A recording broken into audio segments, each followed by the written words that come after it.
کہ جو سب سے بڑا ایک کیل ان کی تخت کو الٹنے میں تھا وہ یہی کیل تھا جو ٹھوکا گیا تھا کہ اس آدمی نے ہمت کیسے کی کہ اس نے اقوام متحدہ میں لا الہ الا اللہ بولا. پاکستان کا مطلب کیا؟ آزادی کا مطلب کیا؟ تیرا میرا رشتہ کیا؟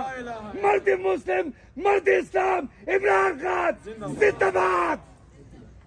خان صاحب کی خاصیت صرف پاکستانی نہیں مانتے، ساری دنیا مانتی ہے. جب فلسطین میں یہ جینوسائیڈ شروع ہوا، نسل کشی، جس قسم کا ظلم اور بربریت ہے، ابھی میں نمبرز دیکھ رہی تھی، 32,000 فلسطینی مسلمان اس وقت شہید ہو چکے ہیں، جن میں سے آدھے سے زیادہ بچے ہیں. ایک فلسطینی نے اسٹیٹمنٹ کی کہ اگر آج کاش عمران خان جیل میں نہ ہوتے تو وہ ہمارا کیس لڑتے. اور اس کی مینیفیسٹیشن میں آپ کو بتاؤں، میری والدہ بہت بلیو کرتی نظر لگنے میں، شاہد خان صاحب کو نظر ہی لگ گئی تھی. 25 ستمبر 2019 میں جب ترکی نے اور پاکستان نے نیو یارک میں ایک ایونٹ ہوسٹ کیا تھا، وہ پہلا ایونٹ تھا دنیا میں ہیٹ سپیچ اور اسلاموفوبیا کے خلاف. کیونکہ اس کی جو بدشکل مینیفیسٹیشنز ہیں اور میرے آپ کے جو غریب یا مالدار بھائی بہن ہیں یورپ میں، امریکہ میں، مشرقی مطلب ساری دنیا میں، ان کو یہ عذاب برداشت کرنا پڑتا ہے. خاص کر 9/11 کے بعد ہماری بہنوں کے حجاب پھاڑے گئے، سکھ برادری کے لوگ جو دور دور سے مسلمان نہیں ہیں ان کو مارا گیا. ان کے قوانین ایسے بنے ایک خاص ملک میں جس میں اگر مسلمان کی اگر ایک نان مسلمان کی 1 سال کی سزا تھی تو مسلمان کی 3 سال کی سزا تھی.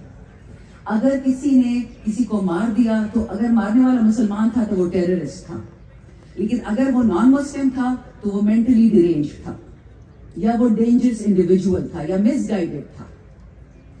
اسلاموفوبیا کا لب لباب یہ ہے کہ ہمارا دین نعوذ باللہ، جس کا اسلام سلم سے لفظ نکلا ہے، اسلام اور ٹیررزم، اسلام اور دہشت گردی، اسلام اور تشدد ایک ہی چیز ہے.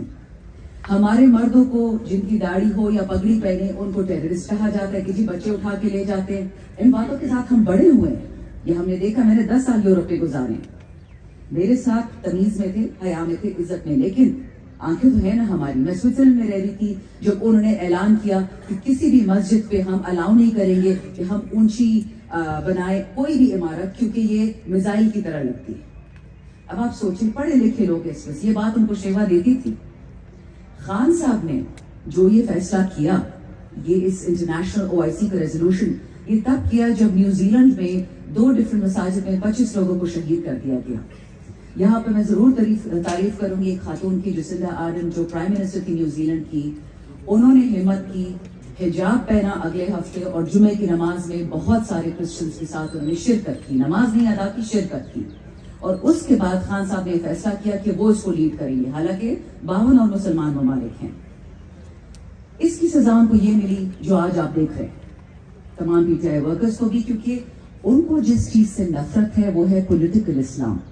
یعنی آپ مسلمان وہ ہوں جو چھپ کے نماز پڑھیں، فتح مکہ سے پہلے کا جو حال تھا، آپ چھپ کے کلمہ پڑھیں، آپ چھپ کے اسلام پریکٹس کریں. آپ کی خواتین حجاب نہیں پہن سکتی، برقع نہیں پہن سکتی، چہرہ نہیں ڈھک سکتی. کیوں نہیں ڈھک سکتی؟ جب قرآن کہتا ہے لا اکراہ فی الدین، اور جب فرینچ قانون کہتا ہے کہ آپ نے فرانس میں رہتے ہوئے آپ نہیں پہن سکتی دینی چیزیں، تو کیا پھر وہاں پہ کراس کیوں پہنتے ہیں، صلیب کیوں پہنتے ہیں لوگ؟ پھر وہ بھی منع کرتے ہیں. کرسمس کیوں سیلیبریٹ ہوتا ہے؟ خان صاحب نے دنیا کی منافقت ان کے سامنے رکھ دی اور وہ کسی سے برداشت ہوا نہیں. وہ کسی کے خلاف نہیں ہے. وہ سب سے زیادہ ویسٹ میں رہے تھے، مغرب میں.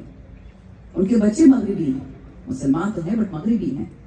تو اس لیے آئی تھنک میں تو شکر ادا کرتی ہوں. 2 ہمیں تکلیف سے ایک وقت بہت گزر رہے ہیں، لیکن شکر اس لیے کرتے ہیں کہ ہم خان صاحب کے وقت میں پیدا ہوئے. وہ ہمارے لیڈر تھے، ہیں اور رہیں گے. اور وہ جو جدوجہد کر رہے ہیں وہ انشاءاللہ ہم خراب نہیں ہونے دیں گے. لیکن آپ سب سے بھی ایک ریکویسٹ ہے، اگر میں آپ کی توسط سے یہ بات کہتی ہوں کہ ہم نیو ایج مسلمز ہیں. اگر آپ کو یاد، ایک زمانے میں ایک منافقت ہوتی تھی پاکستان میں، ہم کہتے تھے انلائٹن ماڈریشن، ہم معافی مانگتے تھے مسلمان ہونے کی. وہ ہم نہیں کریں گے، لیکن یہ ہم ضرور کریں گے کہ اس ملک میں ہمارے قائد-اعظم رحمۃ اللہ علیہ نے جو سفید رنگ ڈالا اس جھنڈے میں مذہبی اقلیتوں کے لیے، ہم تہیا کریں گے جو عزت ہم دنیا سے مانگتے ہیں مسلمانی کے لیے،